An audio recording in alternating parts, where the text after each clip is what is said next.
तो genius classes bye Rajesh sir में आप लोग का स्वागत है। तो आज हम लोग देखेंगे हिस्ट्री का टारगेट बोर्ड का ऑब्जेक्टिव बुक से यूरोप में राष्ट्रवाद। तो आई होप कि आप लोग बहुत मस्त होंगे, स्वस्थ होंगे और अच्छे होंगे। तो स्टार्ट करते हैं फर्स्ट क्वेश्चन के साथ।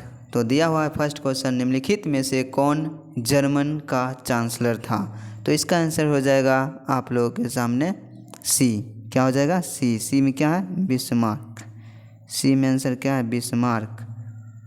तो नेक्स्ट क्वेश्चन देखिए, सेडान के युद्ध में किसकी पराजय हुई थी? तो सेडान के युद्ध में किसकी पराजय हुई थी?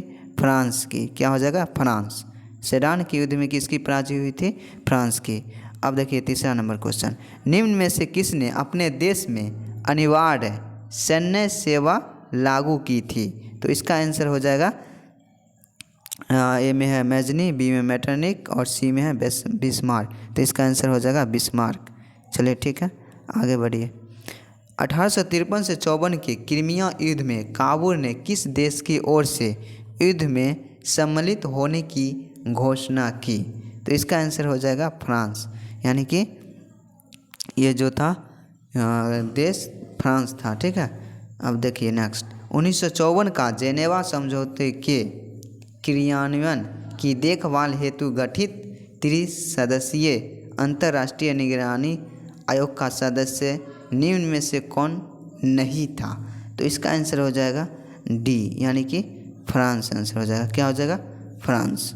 ठीक है, अब 6 नंबर क्वेश्चन देखिएगा, यूनानी स्वतंत्रता संग्राम के दौरान तुर्की के समर्थन में कौन था? क्या क्वेश्चन है? यूनानी स्वतंत्रता के संग्राम के दौरान तुर्की में कौन था, समर्थन में कौन था? तो इसका आंसर हो जाएगा सी नंबर, यानी इसका आंसर मिस्र हो जाएगा। मिस्र था, वो तुर्की के समर्थन में था। अब देखिए नेक्स्ट क्वेश्चन, प्रथम जेनेवा कन्वेंशन कब हुआ था? तो प्रथम जेनेवा कन्वेंशन हुआ था 1864 ईस्वी में। कब हुआ था? 1864 ईस्वी में। इटली का एकीकरण कब पूर्ण हुआ? तो इटली का एकीकरण हुआ कब पूर्ण हुआ? 1871 ईस्वी में। कब पूर्ण हुआ था? 1871 ईस्वी में। तो आपको नेक्स्ट क्वेश्चन देखिए, लुई फिलिप किस देश का शासक था? तो लुई फिलिप किस देश का शासक था? फ्रांस का हो जाएगा। किस देश का शासक? फ्रांस का। यूरोपियन सभ्यता का पालना किसे कहा जाता था? तो इसका आंसर हो जाएगा यूनान को। यूनान को क्या कहा जाता था?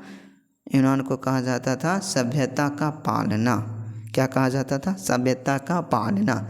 बोहेमिया निम्न में से किस देश के अधीन था? तो इसका आंसर हो जाएगा ऑस्ट्रिया। इसको ऑस्ट्रिया कहा जाता है। अब नेक्स्ट क्वेश्चन देखिए, निम्न में से कौन मित्र राष्ट्रों के गुट में शामिल नहीं था? क्या कर रहा है? नहीं था। तो इसका आंसर हो जाएगा जर्मनी। जर्मनी था, एक ऐसा देश था जो राष्ट्रों के गुट में शामिल नहीं था। तो अब नेक्स्ट क्वेश्चन देखिए, 1871 में विलियम प्रथम कहाँ का सम्राट बना? जो 1871 में विलियम प्रथम था वो कहाँ का सम्राट बना? तो इसका आंसर हो जाएगा जर्मनी। तो ये जर्मनी का सम्राट बना था विलियम प्रथम। चलिए, अब सर्डिनिया का राजा कौन था? तो सर्डिनिया का राजा था, देखिए ऑप्शन कहाँ दिया हुआ है, इधर, यानी इसका आंसर हो जाएगा सर्डिनिया का राजा यही था। पहला नंबर हो जाएगा विक्टर इमैनुअल। क्या हो जाएगा? Victor Emmanuel. चलिए अब नेक्स्ट क्वेश्चन देखिए। अब देखिए क्या कर रहा है, इटली के एकीकरण का प्रमुख नायक कौन था? तो इटली के प्रमुख एकीकरण का नायक था, इनमें से सभी हो जाएगा। इसका आंसर मैजनी भी था, देखिए इसका मैजनी भी था, काबूर भी था और गैरीबाल्डी भी था। ये तीनों था। ठीक है, इटली का एकीकरण का प्रमुख नायक। चलिए नेक्स्ट, लुई 16वें को फांसी कब दिया गया था? लुई 16वें को फांसी कब दी गई थी? तो इसका आंसर हो जाएगा बी नंबर 1793 ईस्वी में। लुई 16वें को फांसी 1793 ईस्वी में दिया गया था। वियना सम्मेलन की मेज़बानी किसने की? तो वियना सम्मेलन की मेज़बानी किया था मेटरनिक। किसने किया था? मेटरनिक ने किया था। निम्न में से किस देश किस मतलब सम्मेलन में जर्मनी की क्षतिपूर्ति राशि कर दिया गया? तो इसका आंसर हो जाएगा लौसने सम्मेलन। क्या हो जाएगा? लौसने सम्मेलन। चलिए अब नेक्स्ट देखिए, अमेरिका में न्यू डील किसने लागू किया? तो अमेरिका में न्यू डील किसने लागू किया? तो इसका आंसर हो जाएगा फ्रैंकलिन डी रूजवेल्ट। क्या हो जाएगा? फ्रैंकलिन डी रूजवेल्ट, यानी कि बी नंबर ऑप्शन हो जाएगा। चलिए नेक्स्ट क्वेश्चन देखिए। नेक्स्ट क्वेश्चन में क्या कह रहा है, हीगेल किस देश का दार्शनिक था? तो हीगेल किस देश का दार्शनिक था? तो ये आंसर हो जाएगा सी नंबर ऑप्शन, जर्मनी। क्या हो जाएगा? सी, जर्मनी। वियना कांग्रेस का प्रमुख उद्देश्य क्या था? तो वियना कांग्रेस का प्रमुख उद्देश्य हो जाएगा राजतंत्रों को पुनर्स्थापित करना, यानी कि ऑप्शन नंबर सी हो जाएगा। चलिए 22 नंबर का देखिए, सिकंदर कहाँ का निवासी था? सिकंदर कहाँ का निवासी था? तो इसका आंसर हो जाएगा सी, यानी कि यूनान। कहाँ का सिकंदर निवासी था? यूनान का था। फ्रांसीसी क्रांति कब हुई थी? तो ये बहुत ही इंपॉर्टेंट क्वेश्चन है, इसे टिक मार्क कर लीजिएगा। तो फ्रांसीसी क्रांति आप लोगों को कब हुआ था? यानी कि हो जाएगा इसका आंसर 1789 ईस्वी। चलिए अब नेक्स्ट में दिया है, राष्ट्रीय आंदोलन का केंद्र जेना विश्वविद्यालय कहाँ स्थित है? यानी राष्ट्रीय आंदोलन का केंद्र जेना विश्वविद्यालय कहाँ स्थित है? तो इसका आंसर हो जाएगा बी नंबर, यानी कि हो जाएगा जर्मनी। क्या हो जाएगा? जर्मनी। अब देखिए, कोसुत का संबंध किस देश से है? तो कोसुत का संबंध हो जाएगा हंगरी, यानी ऑप्शन नंबर डी हो जाएगा इसका, हंगरी से ये संबंध रखता है कोसुत। ठीक है। अब देखिए नेक्स्ट, इटली तथा जर्मनी वर्तमान में किस महादेश के अंतर्गत आते हैं? यानी जो इटली है और जर्मनी किस महादेश के अंतर्गत वर्तमान में? तो इसका आंसर हो जाएगा सी, यानी कि यूरोप हो जाएगा। क्या हो जाएगा? यूरोप हो जाएगा। ठीक है। अब देखते हैं नेक्स्ट क्वेश्चन। नेक्स्ट क्वेश्चन दिया हुआ है कि फ्रांस में किस शासन वंश की पुनर्स्थापना वियना कांग्रेस के द्वारा की गई थी? तो इसका आंसर हो जाएगा बुर्बो वंश। कौन सी हो जाएगा? बुर्बो वंश, यानी कि बुर्बो वंश था जो फ्रांस में बुर्बो वंश की स्थापना किया गया था, पुनर्स्थापना इसका किया गया था। किसके द्वारा? तो वियना कांग्रेस के द्वारा। ठीक है। तो मैजनी का संबंध किस संगठन से था? मैजनी का संबंध किस संगठन से था? तो इसका आंसर हो जाएगा बी नंबर, यानी कि कार्बोनरी। क्या हो जाएगा? कार्बोनरी। इटली एवं जर्मनी का एकीकरण के विरुद्ध निम्न में से कौन था? क्या था? इटली और जर्मनी के एकीकरण के विरुद्ध निम्न में से कौन था? तो इसका आंसर हो जाएगा सी नंबर, यानी ऑस्ट्रिया। क्या हो जाएगा? ऑस्ट्रिया। मेरे बोलने से पहले आप लोग सोचिए कि कौन सा ऑप्शन होगा, तब ये याद होगा। ठीक है। और जितना आप लोग को सही होता है कमेंट में जवाब दीजिए। काउंट काबूर को विक्टर एमेनुअल ने किस पद पर नियुक्त किया? तो इसका आंसर हो जाएगा सी नंबर, प्रधानमंत्री। क्या हो जाएगा? प्रधानमंत्री। यानी काउंट काबूर को विक्टर एमेनुअल ने किस पद पर नियुक्त किया? तो प्रधानमंत्री के पद पर इसे नियुक्त किया था। गैरीबाल्डी पेसेस क्या था? तो गैरीबाल्डी पेसेस से नाविक था। तो आंसर हो जाएगा डी नंबर। ठीक है। गैरीबाल्डी पेसेस से नाविक था। ठीक है। जर्मन राइन राज्य का निर्माण किसने किया था? तो जर्मन राइन का जो निर्माण किया था इसका नाम है नेपोलियन बोनापार्ट। यही जर्मन राइन राज्य का निर्माण किया था नेपोलियन बोनापार्ट। ठीक है। जालबेरिन कैसी संस्था थी? जो जालबेरिन था वो कैसी संस्था पूछ रहा था? व्यापारियों की एक संस्था थी। जालबेरिन क्या थी? व्यापारियों की एक संस्था थी। रक्त एवं लौह की नीति का अवलंबन किसने किया? तो इसका आंसर हो जाएगा बिस्मार्क। तो ये रक्त एवं लौह की नीति किसने अपनाया था, इससे भी पूछेगा तो बिस्मार्क आंसर हो जाएगा। ठीक है। फ्रैंकफर्ट की संधि कब हुई थी? तो फ्रैंकफर्ट की संधि हुई थी 1871 ईस्वी में। कब हुआ था? 1871 ईस्वी में। ठीक है। यूरोप वासियों के लिए किस देश का साहित्य एवं ज्ञान विज्ञान का प्रेरणा स्रोत रहा है? तो इसका आंसर हो जाएगा बी नंबर। क्या हो जाएगा? बी, यानी कि यूनान। क्या हो जाएगा? यूनान। ठीक है।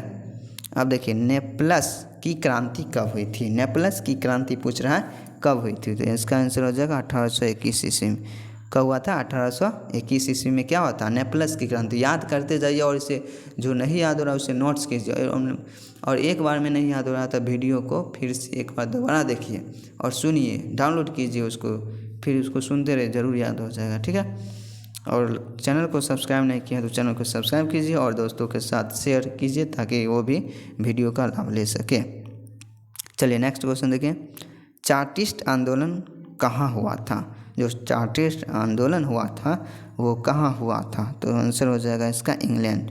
तो चार्टिस्ट आंदोलन हुआ था इंग्लैंड में। ठीक है, ऑप्शन नंबर डी हो जाएगा। यूनान को एक स्वतंत्र राष्ट्र घोषित किया गया। यूनान को एक स्वतंत्र राष्ट्र घोषित किया गया था। कब घोषित किया गया था? तो ये पूछ रहा है। तो 1832 ईस्वी में। क्या हो जाएगा? 1832 ईस्वी।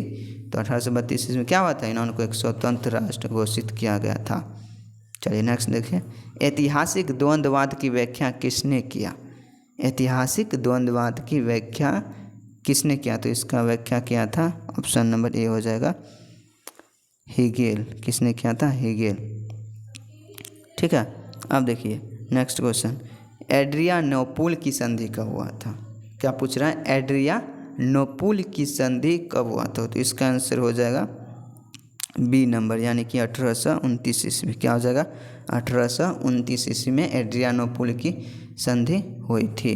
चलिए अब नेक्स्ट क्वेश्चन देखिए, एड्रियानोपुल की संधि किन दो देशों के बीच में? पहला तो पूछा एड्रियानोपुल की संधि 1829 ईस्वी में हुआ था। अब किन दो देशों के बीच हुआ था?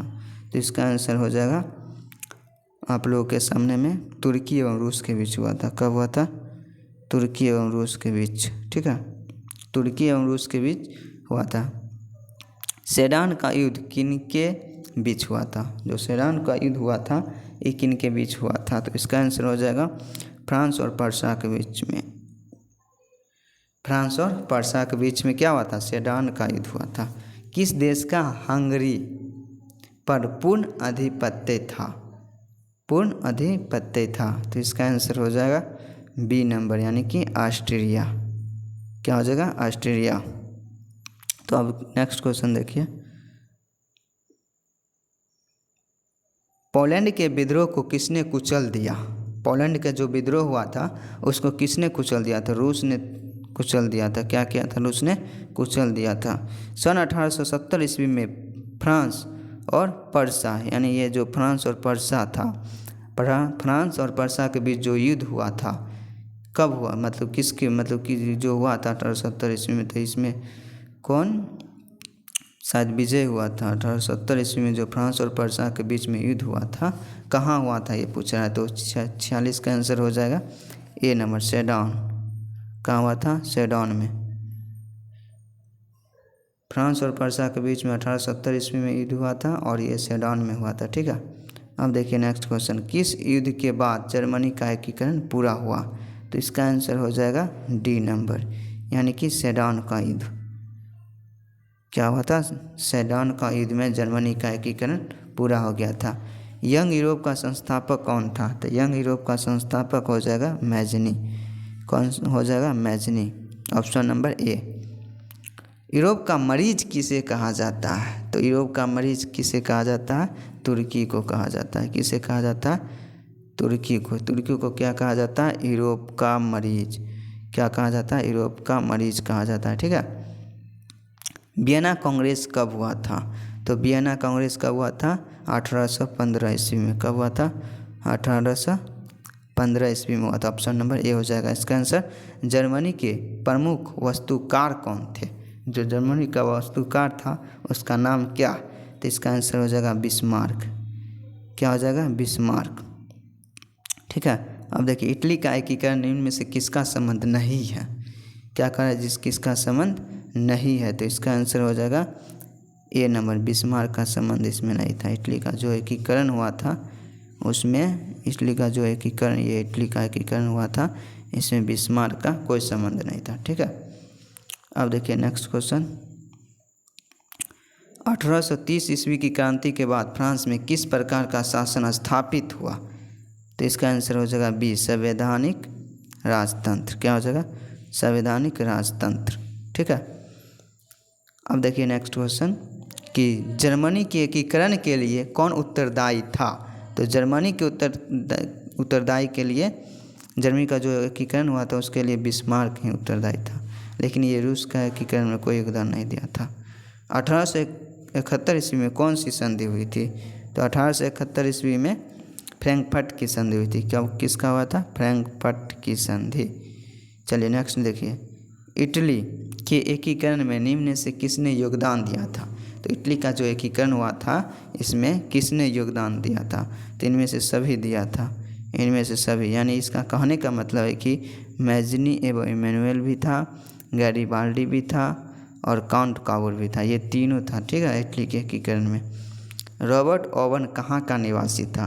तो रॉबर्ट ओवन था ब्रिटेन का निवासी। कहाँ का था, ब्रिटेन का निवासी। तो आज के लिए इतना ही, धन्यवाद। अब अगला वीडियो में हम लोग लेके आएंगे चैप्टर नंबर 2 जिसका नाम है समाजवाद एवं साम्यवाद। अगर आप लोग अगला वीडियो चाहते हैं जल्द आए तो इस वीडियो को ज़्यादा से ज़्यादा प्यार दें और कमेंट में कीजिए कि सर ये अगला वीडियो जल्दी से जल्दी हमको दीजिए। ठीक है, तो आज के लिए इतना ही, धन्यवाद।